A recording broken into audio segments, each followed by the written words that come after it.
ہم سے غلطی ہوئی کہ ہم ٹکڑوں میں بٹ گئے، ہم گروہوں میں بٹ گئے، اور اس کا نتیجہ کیا ہے؟ آج پوری امت زخم زخم ہے، پوری امت لہو لہو ہے۔ کہا تمہاری ہوا اکھڑ جائے گی اگر تم نے اللہ کی رسی کو چھوڑ دیا، تم نے رسول کے دامن کو ترک کر دیا، تم گروہی تقسیمات پہ یقین رکھنے لگے، تم نے 1.5 اینٹ کی مسجد کھڑی کر لی، تم تقسیم در تقسیم کے عمل سے گزرتے رہے، تم امت سے فرقوں سے جماعتیں، جماعتوں سے لابیاں، اور لڑکتے لڑکتے تم ٹکڑے ٹکڑے ہو گئے، تم کرچی کرچی ہو گئے۔ وَكَذَلِكَ جَعَلْنَاكُمْ أُمَّةً، ہم نے تو امت بنایا تھا تمہیں، تم نے اپنے آپ کو بانٹ لیا، تم ایک دوسرے کا گریبان نوچنے لگے، تم ایک دوسرے کے جبے پھاڑنے لگے، تم ایک دوسرے کے لیے نفرتوں کے بیج بونے لگے، تمہاری زبانیں انگارے اگلنے لگیں، تم منبر و محراب کے تقدس کو پامال کرنے لگے، تم خواہشات کے غلام بن گئے، تم آرزوؤں کے نوکر بن گئے، تم اپنے نفس کی غلامی میں آ گئے۔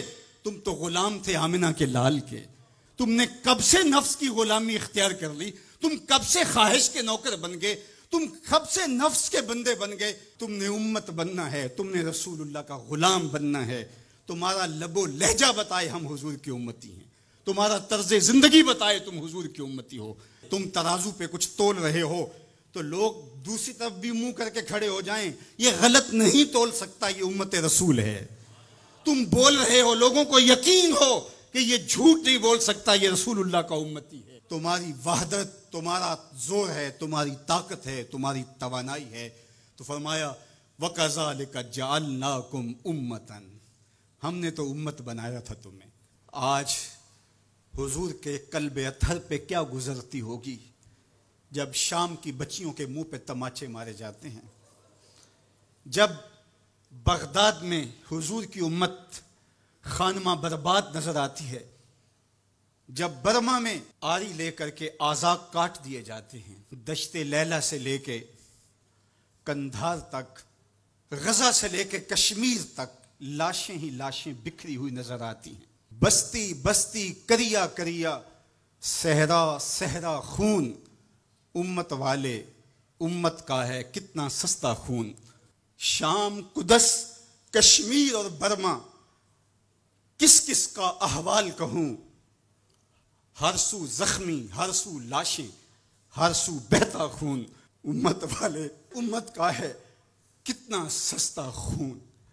آج امت لہو لہو ہے، اس پوری کائنات میں 1 انچ بھی جگہ ایسی نہیں ہے جہاں آتش و آہن برستا ہو اور وہ کفار کی سرزمین ہو۔ جہاں بھی خون بہتا ہے وہ بستی مسلمانوں کی ہے، جہاں لاشیں گرتے ہیں وہ گھر مسلمانوں کا ہے، جہاں عصمتیں لٹتی ہیں وہ خطہ مسلمانوں کا ہے۔ یہ ہمارے گناہوں کی سزا ہے جو ہم کاٹنے پہ مجبور ہیں، اور جب تک ہم امت نہیں بنتے تب تک رسوائیاں ہمارا مقدر ہوں گی۔ قوت عشق سے جب دہر میں اجالا نہیں ہوتا تو پستیوں کو بلندیوں سے بدلنے کا قرینہ آپ نہیں سیکھ سکتے۔ نام محمد کو تھام کر کے، امت کی وحدت کے تصور کو اجاگر کر کے، حضور کا پاکیزہ وجود جو امت کی وحدت کا ضامن ہے، اس سے بے لوث محبت کا رشتہ اور الفت کا ربط جب تک مضبوط نہیں ہوتا تب تک ہم ان مشکلات سے کبھی بھی نہیں نکل سکتے۔ 1000 فلسفے تراش لیں، 1000 منطقیں بگھار لیں، لیکن کوئی نتیجہ نہیں ہوگا۔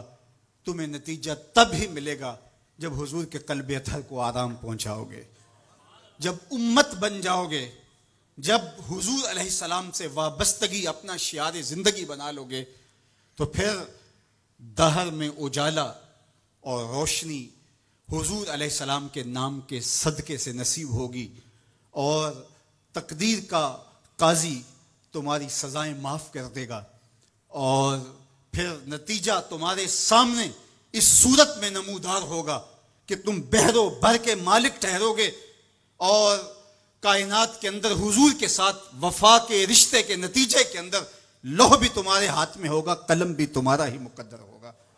لیکن شرط یہ ہے کہ تم صحیح معنی کے اندر امت بن جاؤ. وَأَنْتُمُ الْأَعْلَوْنَ إِن كُنتُم مُؤْمِنِينَ. یہ میرے رب کا وعدہ ہے